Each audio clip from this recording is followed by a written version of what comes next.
But I have some comments on what you're saying because it fits a lot with the way we think about, even like you said she's the Ark of the Covenant, and as you know, whoever touches the Ark dies. You Yep. know, and what was in the Ark? It was the Word of God. It was the bread from heaven and the priesthood, which is exactly what is in the womb of Mary, Yep. Jesus himself.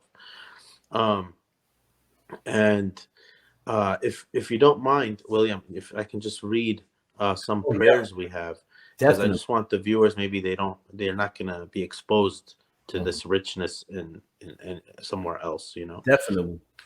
So one of them, this is from the Vespers on Wednesday. We say, "Glory to the Son of God, who was pleased to come forth from the Blessed Holy Virgin.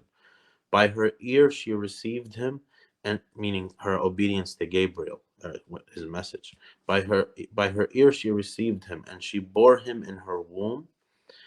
He came forth from her womb, and it remained sealed, and confounded the unbelievers. Praise to him who so humbled himself. Praise to him who became a son of man. Praise to him who saved his church. And behold, she sings praise. And this is from Matins on Wednesday. We say,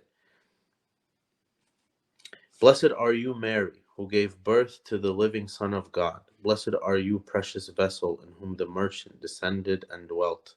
Blessed are you, palace of perfection, who received the architect of.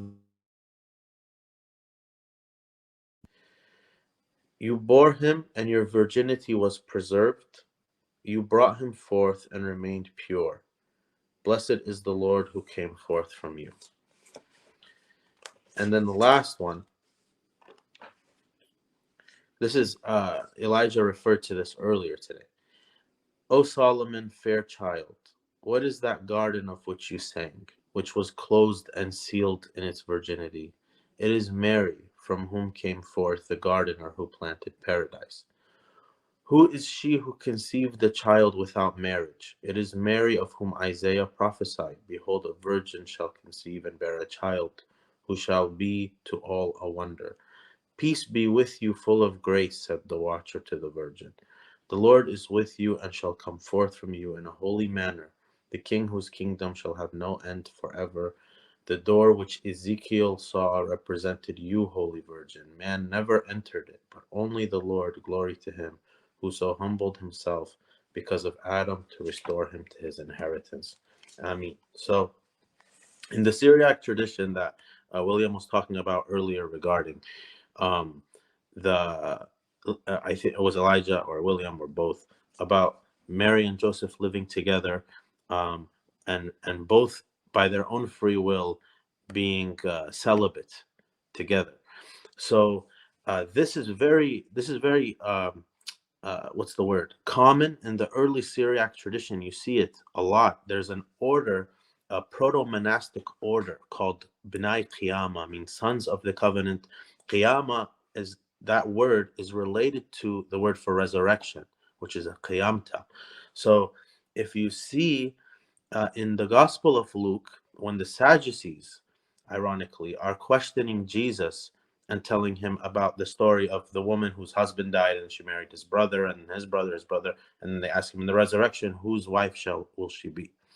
So Jesus answers them and said, "You do not understand the scriptures, for there is not marriage nor being given in marriage, but they are like the angels in heaven, being sons of the resurrection, B'nai Qiyamta." So this order is called B'nai Qiyama, which are voluntarily celibate people like Saint Ephraim, who was a member of this order, Saint Aphrahat, Saint Jacob was a member, Saint Philoxenos. They were all members of this order, and they were voluntarily celibate, men and women. So there could be a married couple. This is proto-monastics. So there could be a married couple who wanted to now be in the B'nai Qiyamah. So then they would be voluntarily both together as married, now celibate couple at living a fully consecrated life to Christ. So for Joseph and Mary to be the prototype, of course,